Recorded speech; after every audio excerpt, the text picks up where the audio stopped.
Greetings, greetings, greetings. Tony Mobley here. Welcome to Conversations with Tony Mobley. Today on Conversation with Tony Mobley, I have Mr. Taylor Sunderhaus. That's right, Mr. Taylor Sunderhaus. And you might be wondering why I'm smiling so much.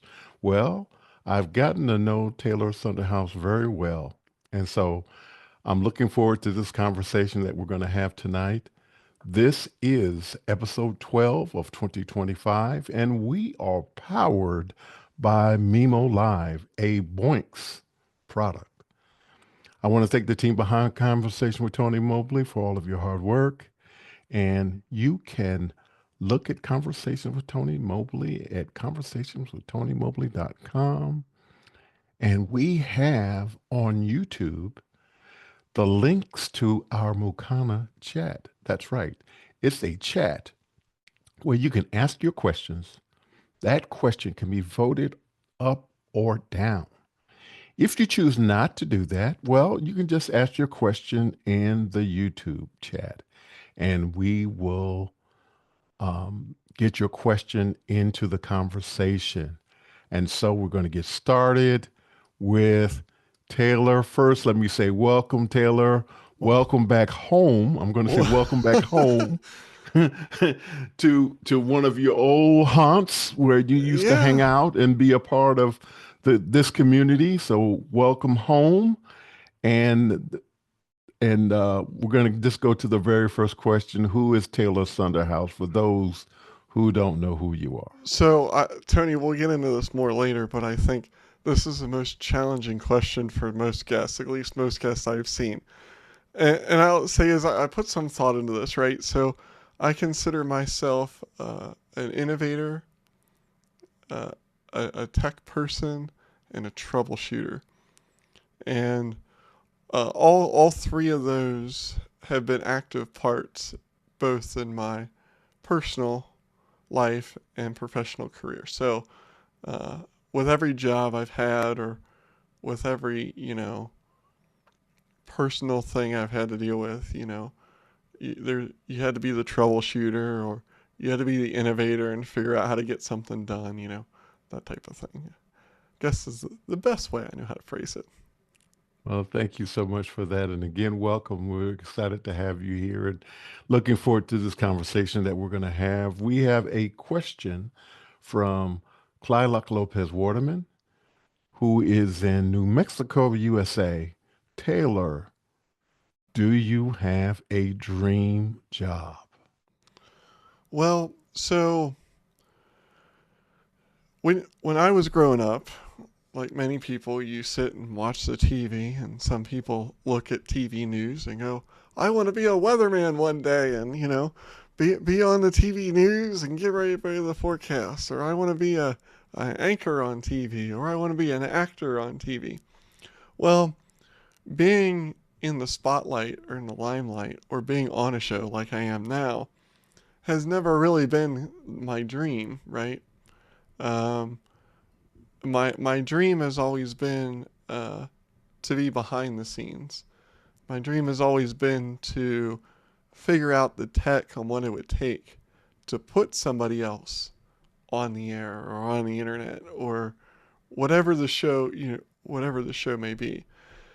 And I will tell you that I don't consider the job I'm in now my dream job, but I will say it is a job I never thought I would have. And So cool. the reason why I say that is because of where my career started. I started out just as a typical IT guy in the typical corporate office. Hello, Taylor, my printer doesn't work. You know what I mean? Those were the kind of calls that I was responding to. And now I work in television. So it's kind of interesting it's kind of interesting to think about sometimes. Yeah, we're gonna talk more about what you're doing in television. Guy Cochran is is present. He's in the room and he's asking you, what are you hoping to see over the next year of production, personally and professionally? So I'm hoping to see in the next year, uh, personally, my knowledge and skill set in both audio and video production. More specifically, I am actively trying to advance my skill set when it comes to cloud production, how to use cloud resources to achieve both live and post production on audio and video. Um, Things I do uh, around the community as well as uh, in outside ventures. I get to I get to play and learn with some of this technology, and uh, it's um, it's quite fascinating. Um, Professionally, um, you know, AI is out. There's always been play out automation for both TV and radio. Professionally, my goal is to continue to be the guy who knows how to fix it when it all of a sudden decides to quit working. Because as of this point, even though AI is around, AI still requires a server too. That server still has to be up as well. You know what I mean? So it's one of those things to where, my hope is as much as, you know, automation is happening and AI is happening, you know, my goal professionally is still to be the person around who is tasked to still go fix it or bring that thing back online. Thank you, Taylor, for that answer. And thank you, Guy Cochran, for asking the question. Robert Green of Los Angeles, California, is asking, what are the latest technology challenges at the TV station? So the biggest challenge I think at the TV station um, is uh, the size audience we can reach.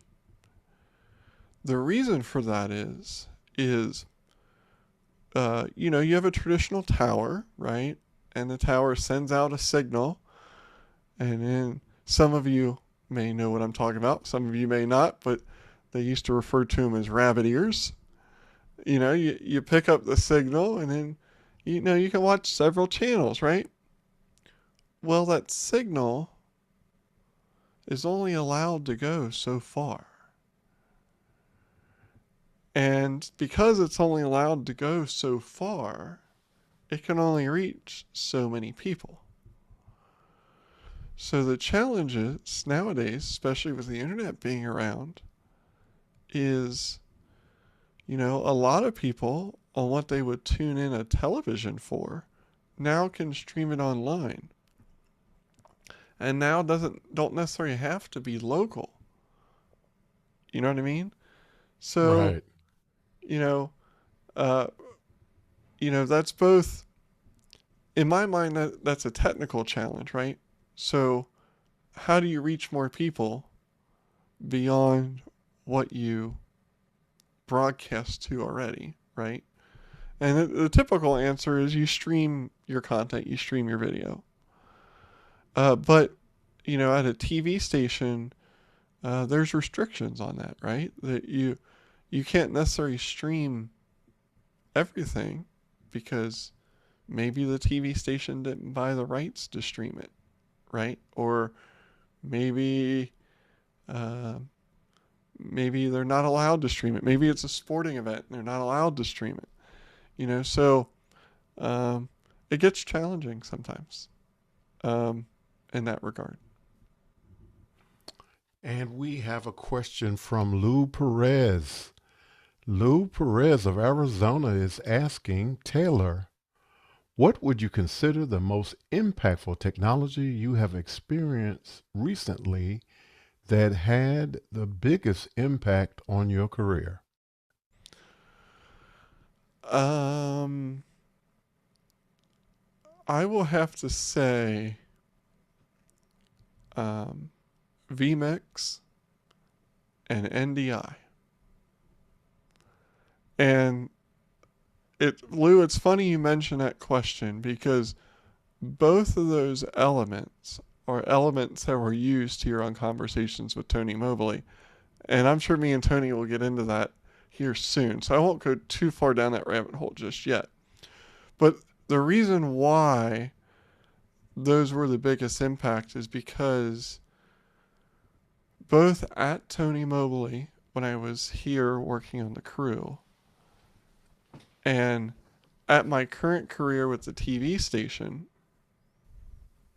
and other projects I've done, both of which have been used. For example, I sharpened my skills with vMix and was introduced to vMix here with Conversations with Tony Mobley.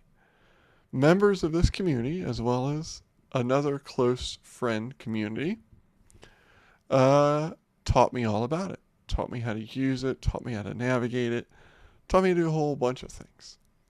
Today, at the TV station I work at,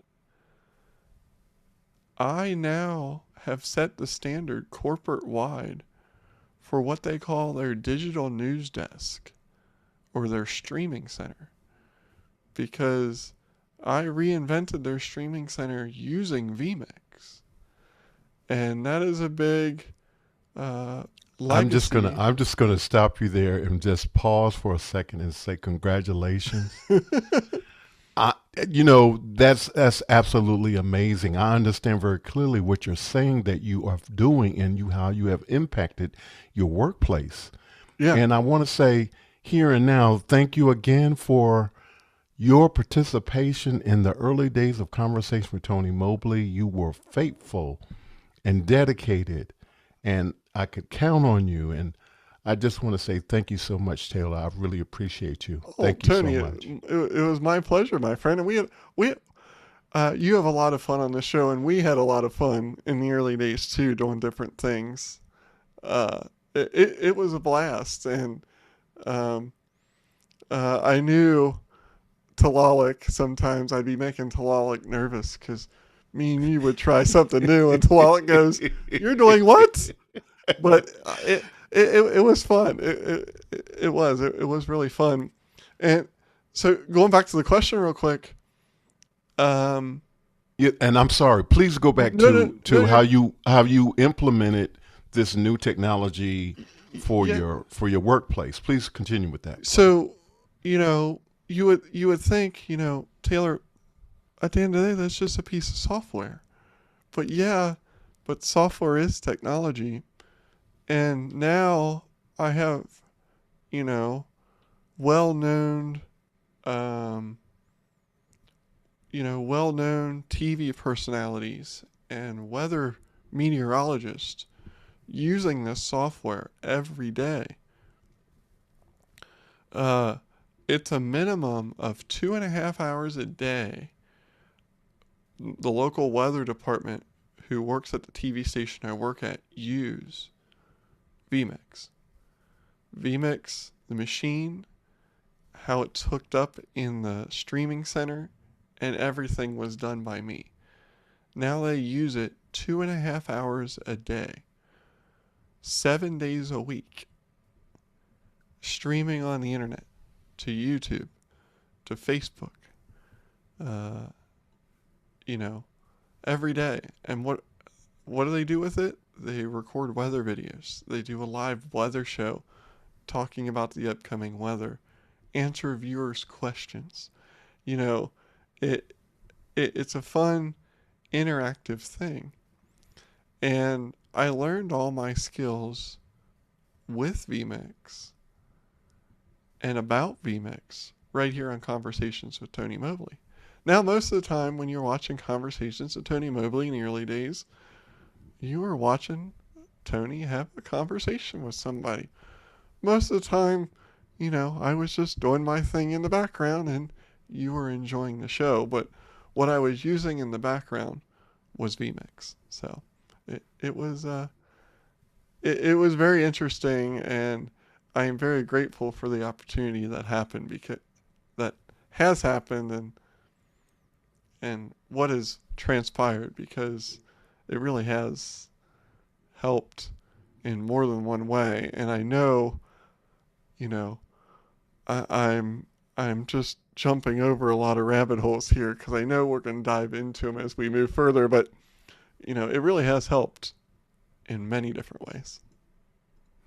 And I can't help but lift up Guy Cochran and Jonas Dattel, Aaron Husledge, and Churik Cheetah. Who am I forgetting? So Chirac, uh, Jonas, didn't Jonas have a part in this a little Yes. bit? Who else? Aaron, because Yeah. he helped with some resources, and then Alex, Alex Lindsay Alex. contributed a Alex little bit too. Lindsay, Guy Cochran, I mean, Tony, the office hours community in general, and we can't, of course, forget Mickey McAture oh Mickey, yeah, from Mickey did. of the Philippines, and there's so many other people that were participating and trying to learn vMix in those early days. And Mm-hmm. if I've forgotten your name, please don't hold it against me. It was not intentional. I, I, I, Um, w- I will say, Tony, I believe, and the community can correct me if I'm wrong, but you were one of the first shows to come out of or to spin off of office hours from somebody who learned stuff in office hours. And if I'm not mistaken, you're one of the first shows in the community who actually was using cloud production in the early days. yes, that's true. Because That's true. I think everybody rallied around the show in the early days and go, hey, we can build this. And then they're like, I think they're like, and I wasn't a part of the conversation in the wee early hours. I got involved early, but I wasn't involved in the initial setup. But I think the community got around and said, hey, we can put this together for you. And next thing you know, Tony, There they were were so putting many this in the people. cloud and this in the Yeah, I cloud get and it. this one, you Yeah, know. it was amazing. There was a huge groundswell in terms of putting together conversation with Tony Mobley, and there were so many different individuals that not only lend their time and talent, they also lend financially in terms of donating different things and helping me um, to continue to improve and innovate conversation with Tony Mobley. So I am again thankful for those days, and I'm thankful for all of your help.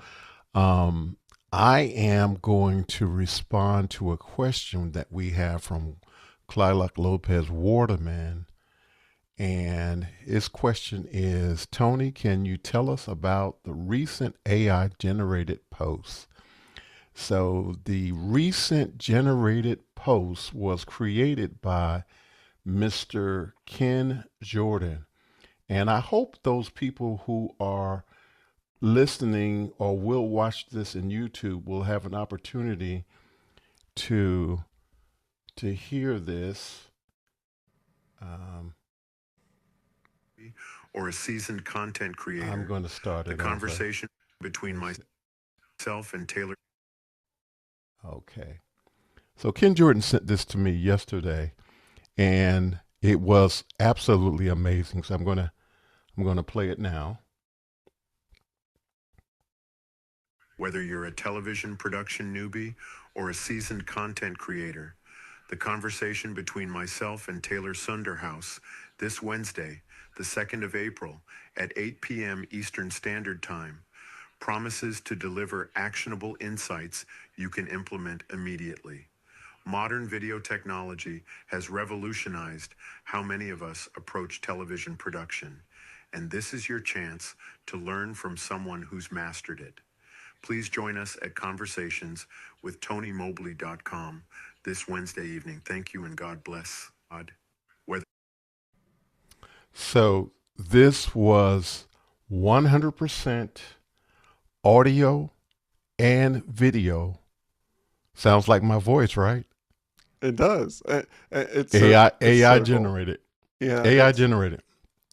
Yeah, the it's whole so thing cool. is 100% AI generated by Mr. Ken Jordan of Ireland and a member of the Office Hours community who also was a very important participant in the early days of Conversations with Tony Mobley. Yeah, And the bookshelves that are in the background of that bring back memories, my friend. so it does sort of date me, doesn't it? Yes.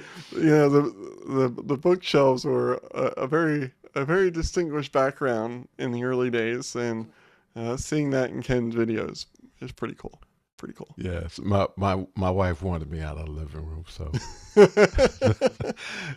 so she got a wish. Uh, our next question is from Guy Cochran. How did office hours help you get to where you are? Oh boy, where do I start? So I joined office hours.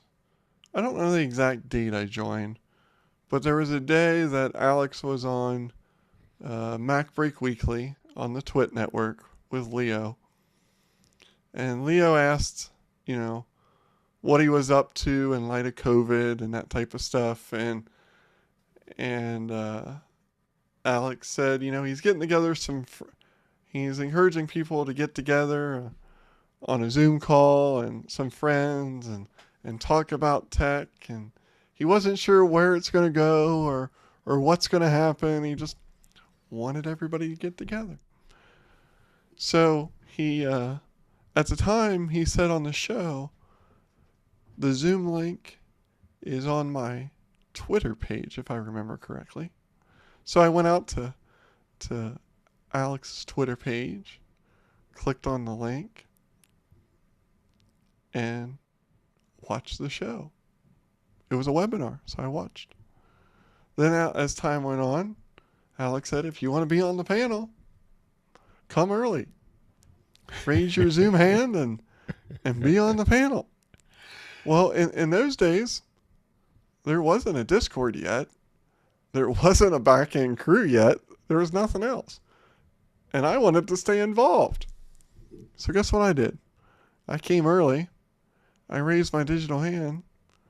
I might have answered 2 questions over the course of 5 shows, but I was there, making Absolutely. sure I had lights and a decent camera and good audio, and I was there. And when I first joined Office Hours, uh, I was currently working in radio, doing a lot of radio stuff in radio broadcasting, not television, radio. And didn't know hardly anything about video. And I was overhearing, you know, all the folks talk about video and production and, how they're doing all these big shows. And I'm like, wow, I'd like to learn how to do all that stuff. So I didn't know how I was going to learn it. I just kept coming back. And yeah, I was on the panel. Sometimes I answered a question, sometimes I didn't, but I was there. Yeah. So I, then, yeah, that I as you were talking about that, I could hear in my head the fear of missing out that office hours creates. It's like, yeah, you know, oh yeah, you never get enough. Then you're in after hours having conversations, and you're reaching out and you're making connections and friendships, and then um, wow, so, we, office so hours just celebrated 5 years um, last week, yeah, and sure did. which is just an amazing journey. Um, but I was when you were talking, and I'm sorry for interrupting, No, you're but I fine. was hearing you talk about the fervor of what people were creating, what people were doing, and how it was impacting you just by hearing it. And it is part of the reason that Conversations with Tony Mobley exists, because, quite frankly, part of the reason that Conversation with Tony Mobley exists is because I could hear all of these things that these people were talking about. And I just said, more people need to hear this. More people need to know about this. Mm-hmm. And I had an initial conversation with my siblings when the pandemic started.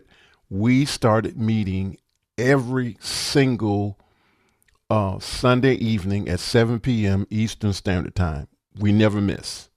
And we meet, and I would just tell them over and over what was going on in office hours and how this was happening and and I really started getting on their nerves when I would say, and you can do this to improve your camera. You can do this to improve your audio, and a little microphone would help. So they all got together and said, you need to do your own show and just share that information with other people. And so that is actually part of the reason that Conversation with Tony Mobley exists, because this idea of everything, all of this information and knowledge that was being shared, it was just absolutely amazing. And the fact that we now have access to do these things, you learned by working on Conversation with Tony Mobley, how to actually not only work for a television station, but you were able to go in and actually improve what they were doing. And so it's just an amazing journey that you have been on. And I know it's not over yet, but I am happy for you, and I encourage other people, if you have time, please volunteer to participate with Conversation with Tony Mobley or any of the other shows that are office hours related. Or if you as an individual are interested in producing your own show, you might want to reach out to some of these people and see if you can get access to learn how to do certain things. Go ahead, Taylor. I'm sorry. Yeah, so Tony, I learned quite a long time ago that there is value in being a fly on the wall. There is value to not, there's value into just being around. There's value into watching somebody else do it. Because I've learned when I'm around and I show interest, then I get invited. Then I get asked, hey, Taylor, you've been around watching a while. Would you like to learn how to do this? Would you like to see more of this? You know what I mean? And, I would, when I was a fly on the wall, I would never ask to do anything. All I would ask is, can I sit here and watch? Can I stand over here in the corner? I don't want to be in the way. I don't need to press no buttons. Just let me stand in the corner and watch. You know what I mean? Our friend is asking us a question, so I don't want. We got so many questions coming in. I don't want us to run out of No, you're fine, Tony. We can talk forever, my friend. We you know that. Yeah. So Alexander Knight of BC, Canada, asked, "What is the most deciding factor when determining whether cloud production or local hardware makes more sense for a production?" So in my mind, the biggest factor between whether or not you're doing cloud production or production locally, first and foremost is what resources do you have available, right? So Absolutely. if you don't have the cloud resources available, whether it be personally or professionally, then obviously the answer is, regardless what the event is, you're doing it locally. Now, if money is no obstacle and you have access to both, right? Then the way I personally judge it is based on what type of show it is and what type of connection I have access to. If I'm at a venue and I don't have a very strong, you know, internet connection or a strong network connection out to the cloud, chances are I'm probably going to do it locally over the cloud for the simple fact that I don't want the show to be ruined if I have network issues, right? Mm-hmm. Especially if all I'm doing is recording the show, right? Um, Now, if I'm streaming the show, then I also would probably want to do it locally because I would want to save as much bandwidth as possible for the outbound stream, right? Um, so in summary, is first ask yourself, what do I have access to use, right?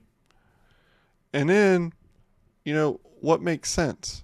You know, if you're going to a venue that's out in the middle of, uh, farmland, rural America, rural and not in a major city, and all you have access to is cable internet, you know, my thought is I'm going to bring all my production equipment with me.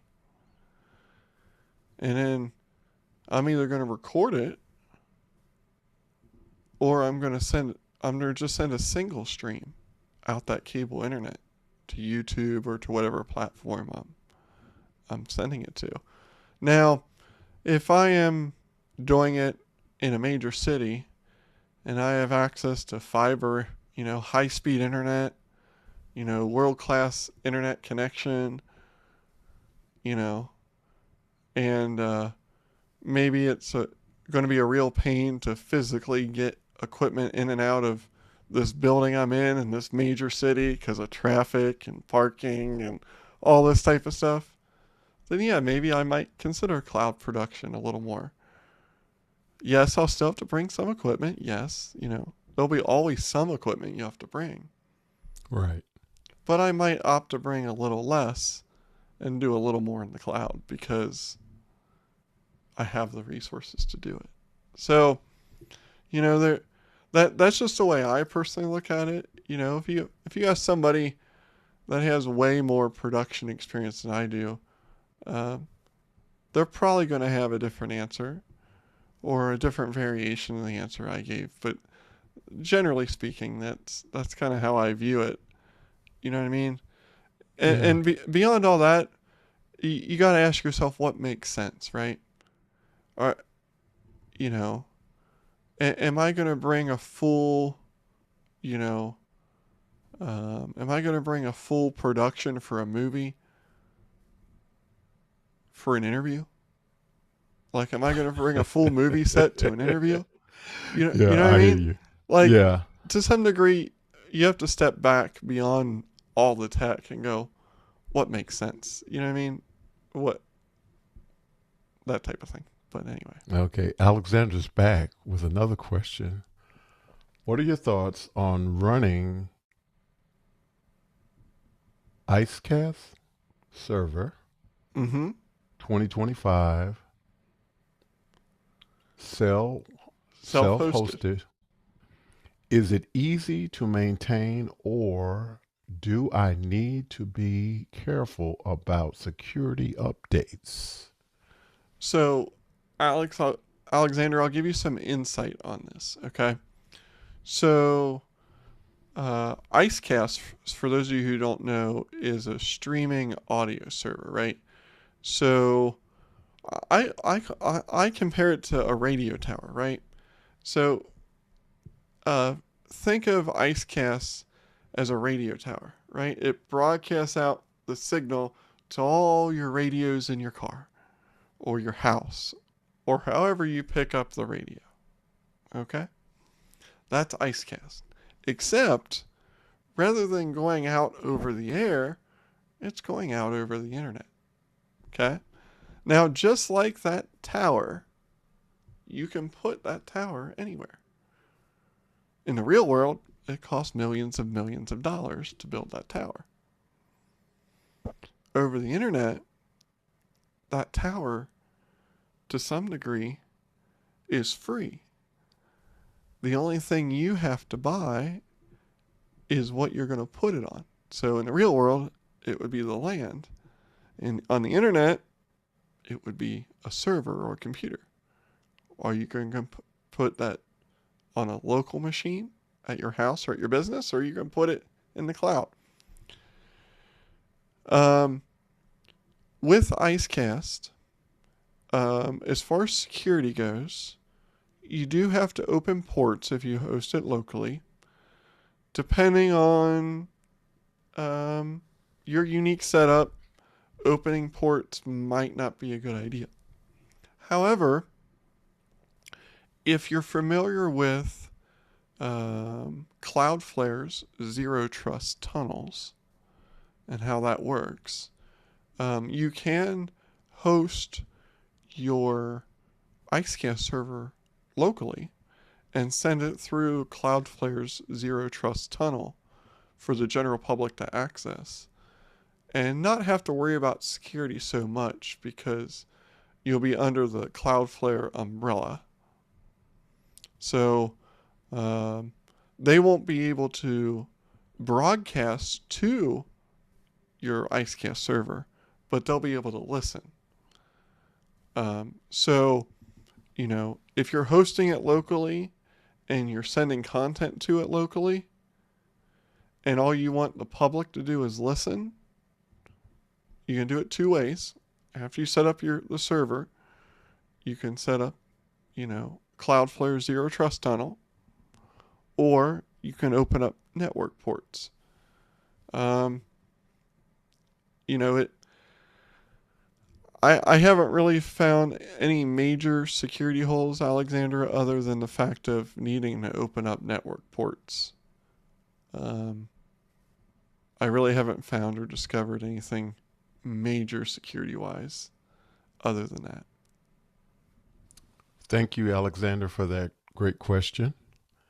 And Clara Lopez Waterman is back. Taylor, what is the most surprising thing you have learned about yourself in your TV job? Thinking on my feet. What I mean is have you ever turned on your television and a TV station you like to watch wasn't there? And I'm not starting a Halloween story or anything. I'm not trying to induce panic here when I say this. But my point is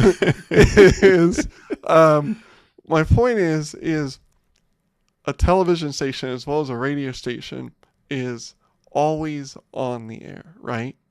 Mm-hmm. And one of the most things that I impress myself with is thinking on my feet, because for lack of a better term, the show must go on. Some way, somehow, the show must go on. There is no canceling. There is no rescheduling. There is no retake. The show must go on. So, absolutely. Yeah. So you're alive. Learning how to think on my feet is the biggest thing. Like now, it kind of sounds weird, but I don't even think about it. Right? Somebody hits me with something, I just do. You know what I mean? I don't. It's not even I'm not even playing a what if game in my head. Somebody hits me with a problem, I take a second to process it in my head, and then I just start reacting. Those video production muscles have been exercised and are strong. So it's one of those things, you know. Uh, and I would say anybody who wants to get on the tech side of production or broadcasting, being able to problem solve, uh, being able to problem solve is a good skill, and be able to come up with a workaround or solution quickly is another good skill with problem solving. That's always good to have, because there are times when you're not going to have the time to figure it out. You just have to Make it figure work. it out, for lack of a better Yeah. term. You just have to figure it out. You're not going to have the time to ask ChatGPT or ask Google, you know, as quickly as both of them may respond to you. Um, you know, everybody's already going to be moved on about the time you finish reading the response. So, you know, Is that a resource for you? AI? it is at times. Um, as an IT guy or even in broadcasting, Google has always been a friend. You know what I mean? Click Google search. I need to look up a manual for something. You know, AI in my world, where it's been most helpful is closed captioning because it can translate voice to text very well. The other place AI has been helpful in my world is um, I consider it like an advanced search, an advanced Google search. It'll help me. It'll help me narrow my search or narrow the scope on what I'm looking for. Or I can give AI a manual and tell AI I'm looking for this specific thing in this long couple hundred page manual, and it will quickly find the correct page I need to be at. So then I can look at that page and then proceed with what I got to do. Thank you, Taylor, for that. Thank you, Clylock, for that question. Laura Thompson says, can you talk about the first year Alex did a special for WWDC and how you came to be asked to help and cut that show? Oh yeah, that was a big leap, uh, a big honor and a big leap in regards to me and the office hours community. So, as I said before in the early days, I kept coming back. I was on the panel because I didn't know what else to do. So I kept coming back. Then they made a Discord. I jumped on it. I made sure I was here earlier than early to make sure I got that link, to make sure I got in, right? And then, you know, office hours advanced. We got the system. And one day, I get a call from Talalik. Talalik, for those of you who don't know, is the producer for Conversations with Tony Mobley, and is very active and instrumental in various different ways with office hours, and has been for quite a long time. And ask him about theater lighting sometime. He might be able to tell you a thing or two. But anyway, uh, um, so Talalik called me, and he told me about the show, and I'm like, yeah. And he said, office hours, Alex and folks want you to do the show, WWDC. And my head exploded. I mean, I'm like, really? Yep. So I did. So in the early days, I think it was like 1.0 or whatever. It's when we finally got away from, or it might have been 2.0, when we finally got away from, office hours finally got away from the Zoom webinar. And we finally got on a legit hardware switcher. right? Alex, he wouldn't necessarily get mad at me, but I was kind of working against office hours a little bit because I was manually cutting the show. I wasn't use any helpers like active speaker. I was I was hot punching it. And I don't mean with a keyboard either or a control surface. I mean, I was moving my mouse. Okay, Tony's on 6. Talalik's on 7. Laura's on 4. Alex is on 1. Okay, Laura's speaking. Laura. Okay, now Tony's speaking. Okay, click Tony. Okay, now Alex is speaking. Click Alex. Well, Alex was trying to develop, and those of you who are a part of the office hours community will know what I'm talking about, was trying to develop the office hours version of Active Speaker. Well, daggone it, they could never improve it when I was TDing. Why? Because I'd never use it. I kept manually doing it. Then it got to the point they couldn't tell the difference.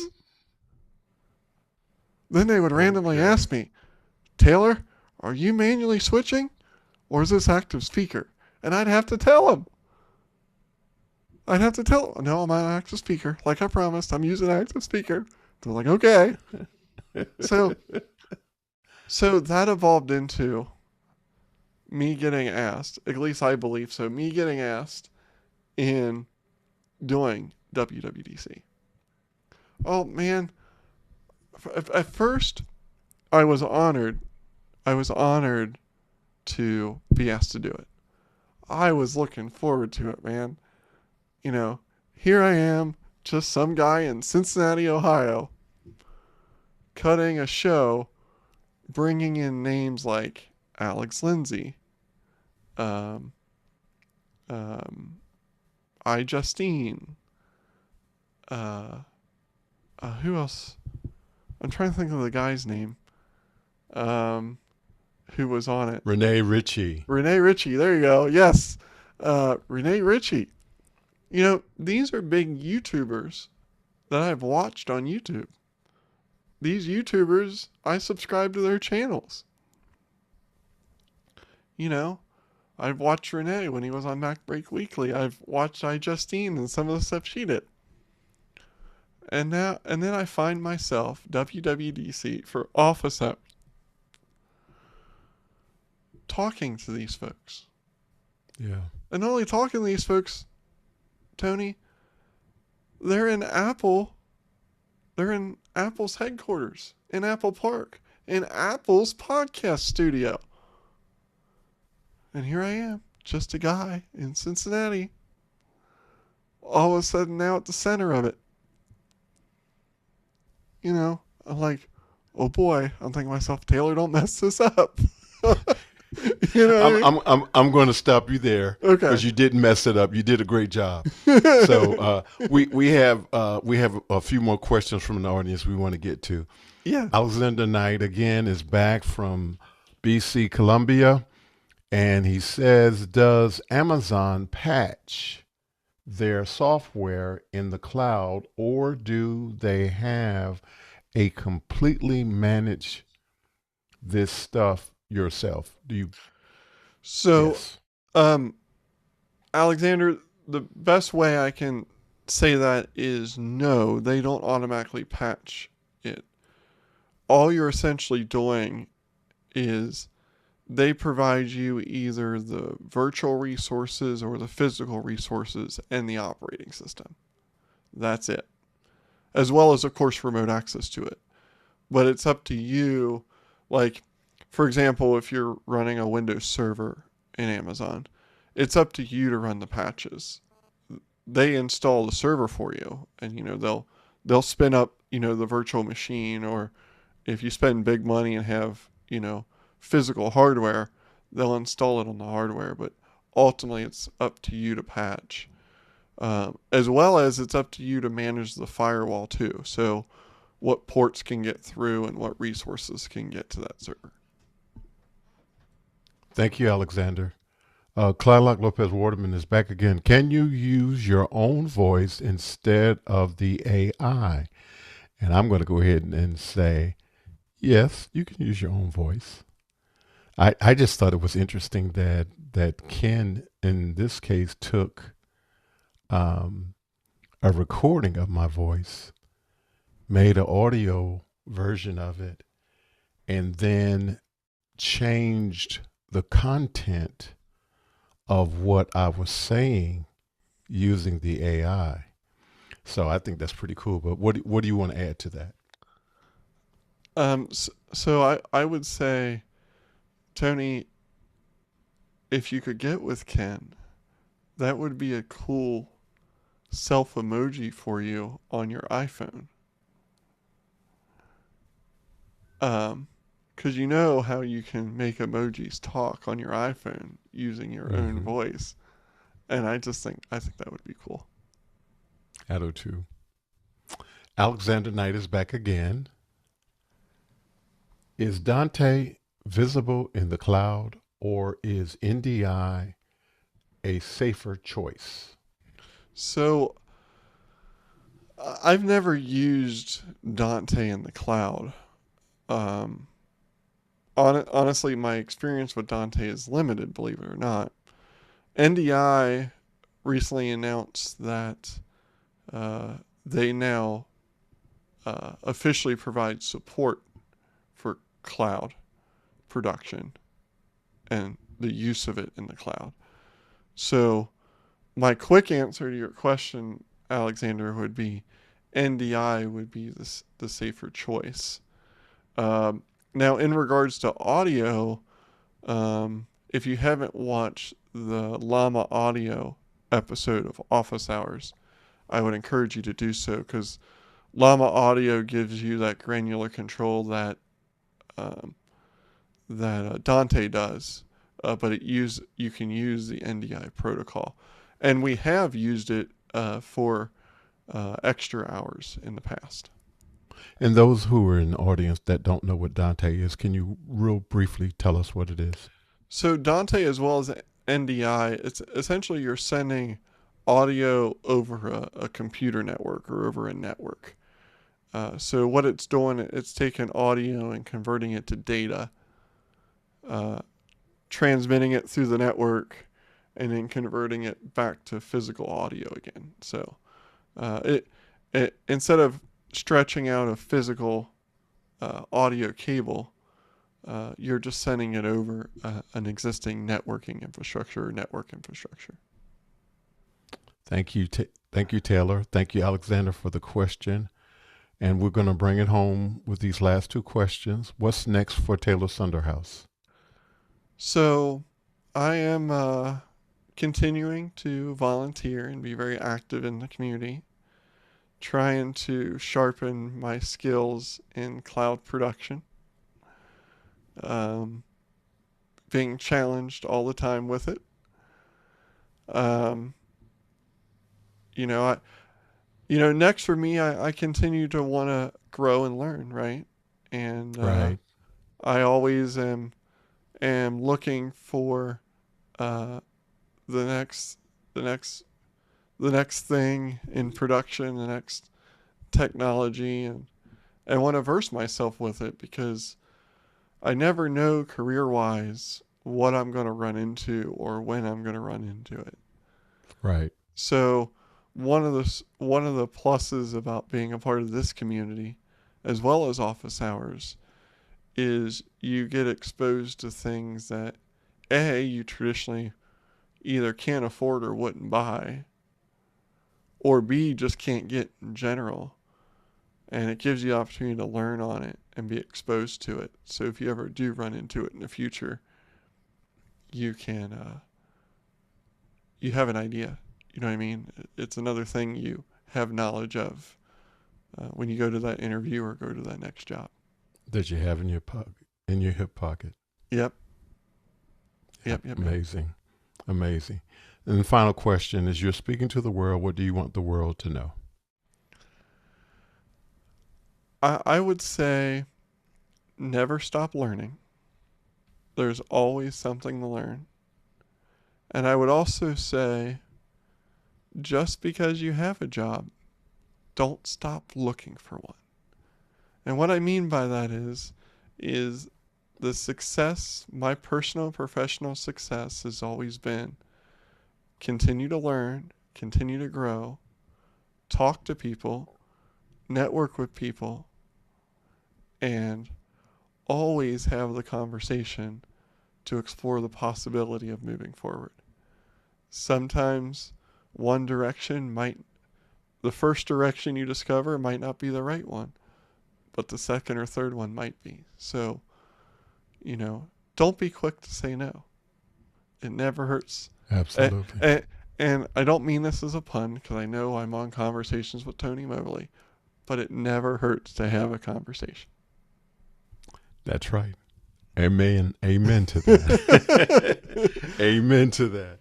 And I just wanted to add again, Taylor, thank you so much for your support in the past, and thank you so much for what you were able to do for Conversation with Tony Mobley in the early days. I'm really appreciative, and I thank you for, because you have helped me with this continued desire to learn and improve. And you know, I think we're all battling with that fear of missing out on the next thing. So Yeah. Yep. so again, thank you so much. Conversation with Tony Mobley is produced by valued audio visual professionals who meet daily on Office Hours Global, hosted by Alex Lindsay. We want to say thank you to Boinks Software, and thank you, Mimo Live, for what you do for Conversations with Tony Mobley. We have conversations with real people. Stay tuned for new episodes and great conversations. We want to thank everyone for the 100 plus episodes of Conversation with Tony Mobley. And when you have time, we ask that you look back at some of those 100 plus episodes of Conversation with Tony Mobley. We think you will find something you like and hopefully is helpful to you. Thank you, Taylor Sunderhaus, for being a part of our conversation today, for doing the work you do, and for being the person who you are. Thank you, my friend, for all of your support in the past, and thank you again for being here today. Next week, John Doring, technologist and advocate for QCAM presenter, will be my guest. We want to say thank you to everyone for being a part of this conversation. We ask that you like this conversation on YouTube and subscribe on YouTube. And you can also donate to conversationwithTonyMobley.com on the website. There are lots of ways to support us with your time and your talent also. Thank you again. Take care, everyone. God bless. See you soon. Bye-bye.